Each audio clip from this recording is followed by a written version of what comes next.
હા ખબર છે મને, દિવાળી આવી છે. દિવાળી આવી છે એટલે ઘરે જવું પડે.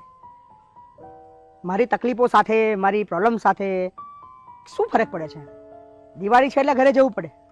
કેવી રીતે સમજાવું કે દિવાળી તો છે, પણ જે પરિસ્થિતિમાં હું જીવી રહ્યો છું ખૂબ અઘરું છે.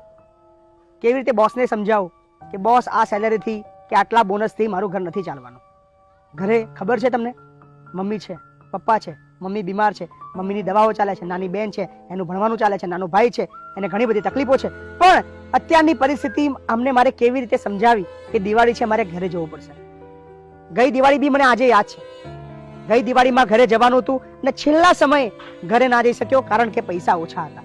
ખબર હતી કે જ્યારે બી ઘરે જઈશ નાની બેન જીદ કરશે, ભાઈ આવ્યા છો મને કપડાં લઈ આપો. નાનો ભાઈ મારો જીદ કરશે, ભાઈ ફટાકડા લઈ આપો, કપડાં લઈ આપો. મમ્મીને નવી સાડી લઈ આપવાની, પપ્પાને નવા કપડાં લઈ આપવાના. એ સિવાય અઢળક ખર્ચા કઈ રીતે પહોંચી વળે. ખૂબ અઘરું જીવન વિતાવી રહ્યો છું. ના કોઈને કહી શકું છું, ના કોઈની આગળ રડી શકું છું, ના કોઈને સમજાવી શકું છું, ના કોઈને મનાવી શકું છું. એવા એવા એવા એવા કસમોકસની અંદર આખી જિંદગી ડામાડોળ થઈ ગઈ છે કે ખબર નહીં શું દિવાળી ને શું હોળી. ક્યાં સુધી આ જીવન ચાલતું રહેશે? ક્યાં સુધી આ સંઘર્ષ કરતો રહીશ? ક્યાં સુધી આ તકલીફોનો સામનો કરતો રહીશ? ખબર નહીં. એવું લાગે છે કે આ દિવાળી આવશે, એક નવી ઉર્જા લાવશે. આ દિવાળીએ કંઈક બદલાશે. પણ વર્ષો વીતી ગયા. ગઈ દિવાળી પણ આવી જ હતી, એની દિવાળી આગલી પણ આવી હતી, આના 5 વર્ષ પહેલા પણ દિવાળી આવી હતી. ખબર નહીં આવી કેટલી દિવાળીઓ મારે કાઢવાની છે.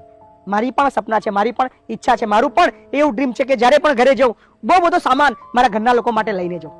મમ્મી માટે સરસ મજાની સાડી લઈને જાઉં, પપ્પા માટે સરસ મજાના કપડાં લઈને જાઉં. પપ્પાને બૂટનો બહુ શોખ છે, પપ્પા માટે બૂટ લઈને જાઉં, નાના ભાઈ માટે કપડાં લઈને જાઉં, નાની બેન માટે